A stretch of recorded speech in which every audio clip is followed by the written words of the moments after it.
Oi, pessoal do segundo período, tudo bem? Eu tô aqui para falar um pouquinho com vocês sobre termoquímica, ok? Bom, o que nós vamos falar hoje é mais uma revisão, porque a gente já começou a estudar termoquímica, é o conteúdo do nosso segundo bimestre, mas eu quero fazer uma revisãozinha, tá? Então, nós vamos falar um pouquinho sobre ΔH, sobre as reações, e eu vou mandar uma fotinho com os exercícios que vocês devem resolver hoje, ok? Lembrando que a gente vai seguir uma sequência um pouquinho mais... como é que eu vou dizer? Um pouquinho mais organizada nesse bimestre, tá? Agora a gente se adaptou com o Classroom e tudo mais. Então, eu vou passar conteúdo, vou dar exercício, vocês podem tirar dúvidas ou não, dependendo, né, como vocês estiverem aprendendo. E aí vai vir atividade avaliativa, tá? Juntamente com as experimentais. Bom, então...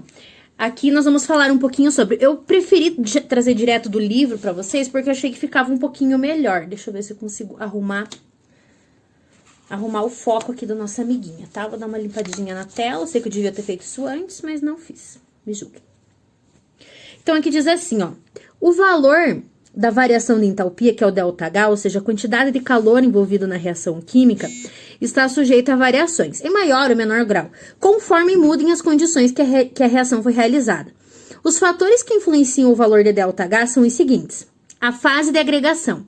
Então, dependendo se eu tenho sólido, líquido ou gasoso, não tô mostrando pra vocês, fica complicado.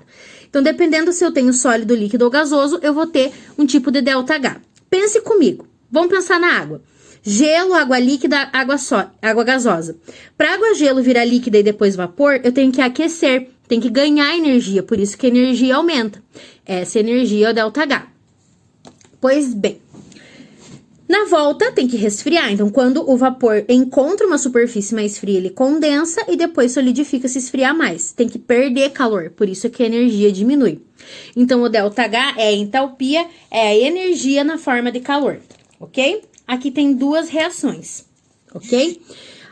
H2 mais O2 formando água. Só que aqui eu tô formando água gasosa e aqui eu tô formando água líquida. As duas reações são exo. Não pode esquecer daquele resuminho. Surgiu um papel aqui do nada. Então, quando a reação tiver ΔH com sinal negativo, significa que ela é uma reação exotérmica, ou seja, ela perde ou libera calor. Agora, se esse ΔH for positivo, quer dizer que ela ganha, absorve calor do meio para acontecer. Então, aqui no caso do nosso diagrama de mudança de fase, na ida, indo do sólido para o líquido para o gás, eu tenho processos endotérmicos. E na volta, processos exotérmicos, ok? Aí eu tava falando, antes de lembrar disso com vocês, dessas duas reações de formação da água. Uma é para formar água gasosa, ó, o Gzinho aqui, e outra para formar água líquida. Olha o Lzinho aqui. Veja bem, o que o sinal significa? Que libera. Libera 57,8 quilocalorias por mol de água que você forma e libera 68. Então, essa reação é mais energética. Por quê? Porque ela libera mais calor, mais energia. Você não considera o sinal, o valor negativo numa escala, tá? Poderia não ter o sinal e tá escrito libera tanto. A forma alotrópica. A forma alotrópica tem a ver com o estado físico também, mas a forma como esse elemento se apresenta. O que é uma forma alotrópica? Carbono, grafite, carbono, diamante, gás ozônio e gás oxigênio. Então, são formas diferentes apresentadas para o mesmo elemento. Isso também altera. O que mais? A temperatura em que a reação ocorreu. Então, temos mais dois exemplos aqui, ó. A redução do ferro na hematita, por exemplo. Para tirar ferro da hematita, eu tenho 35,1 kJ liberados. Lembrando que quilojoule e quilocaloria são duas unidades de entalpia, mas são diferentes, tá? E aqui, ó, quando eu tiro o ferro da hematita por esse outro processo, as duas eu uso água líquida, mas um eu faço a 25 graus Celsius na temperatura ambiente e um eu faço aquecendo a quase 100. Então, eu gasto menos energia, veja, ó. Na temperatura ambiente, eu libero 35,1. A mesma reação, a 85, eu libero 29,7. Então, nesse caso, a elevação da temperatura favoreceu. Porque se eu gasto menos energia, eu consigo fazer com que o processo aconteça mais rapidamente, certo? Aqui vai ficar meio ruim de olhar com vocês, mas nós vamos sobreviver. Equações termoquímicas, ou seja, como que eu leio uma reação, como que eu uso uma reação química quando tem os dados de termoquímica, tá? Que é o ΔH. Então, como o valor do ΔH de uma reação varia em função de diversos fatores, é preciso fornecer na equação termoquímica as seguintes informações. Substâncias que reagem e que são produzidas com os respectivos coeficientes. Então, tem que estar balanceado e tudo mais. Tem que ter todas as substâncias. Vamos puxar aqui para ver o que mais que tem. Consegui. Precisa ter numa equação termoquímica a temperatura e a pressão na qual ocorreu a reação. Não são obrigatórios, tá? Mas pode ser que peça. Em termoquímica, a menos que se faça alguma ressalva, os valores de ΔH fornecidos foram medidos em condições padrão. O que é uma condição padrão?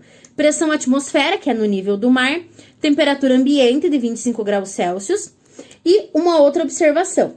É importante não confundir as condições padrão em termoquímica com as condições normais. Tem CNTP e tem CTP, tá?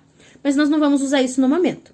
Fase de agregação sólida, líquida ou gasosa. Então, lembra lá que quando tinha água líquida e água gasosa dava diferença no ΔH? Eu preciso considerar isso também. E aí, eu preciso considerar outras coisas. Por exemplo, quando eu tenho substâncias no seu estado mais simples, porque as substâncias mais simples vão formar as demais substâncias, ok? Então, assim, substância simples é aquela formada por um único tipo de elemento. Então, tem que dizer se tá gasoso, se tá na condição padrão na reação, porque isso vai fazer toda a diferença, tá?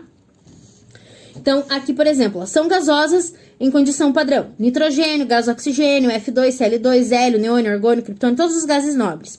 Só que são líquidos, o gás bromo e o mercúrio. São sólidas em condição padrão todas as demais substâncias. Você não precisa saber de cor, tem que dizer na reação.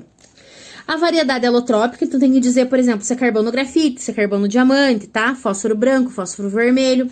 Senão é obrigado a adivinhar qual forma alotrópica tá ali. A quantidade de calor que foi liberado ou absorvido, então tem que dar o valor de ΔH. Esse valor de ΔH tá representado aqui, ó. Então eu vou ler com você essas três reações para ver como que elas estão aparecendo. Se você olhar, as três reações são as mesmas. Eu tenho H2 mais O2 gasoso formando água líquida. E o ΔH é exotérmico, libera 136,6 quilocalorias. Beleza, então deu a reação, ΔH e o valor. Aqui ele colocou, ó, esse mais, quer dizer que a entalpia faz parte da reação. Se a entalpia tá depois, vamos ler. 2H2 mais 1O2 libera, ó, forma, libera. Essa flechinha significa isso. Duas águas e 136. Então, libera 136. Agora, se esse valor tá antes da flechinha, analise comigo.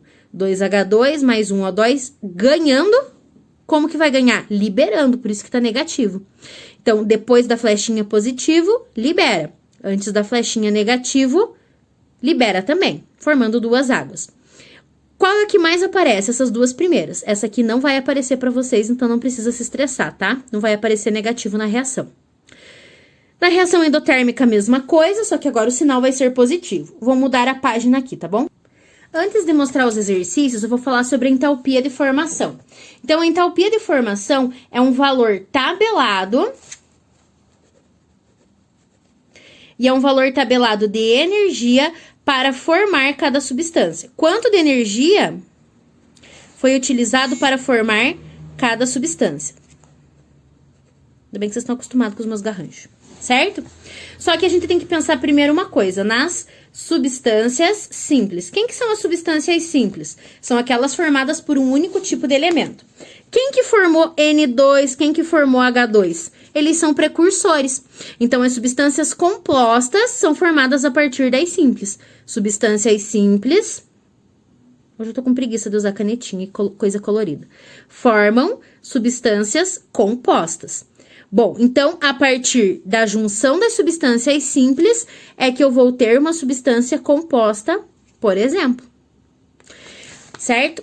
Portanto, as substâncias simples têm entalpia igual a 0. E as substâncias compostas terão valores tabelados. A aula de hoje é mais sobre aquela parte de leitura de reação termoquímica, tá? Isso daqui foi só uma introdução. Eu vou mandar foto dessas folhas que eu li com vocês e vou mandar foto desses exercícios aqui, tá? São alguns exercícios, eu quero que vocês escolham pelo menos 3 pra resolver nessa aula, tudo bem?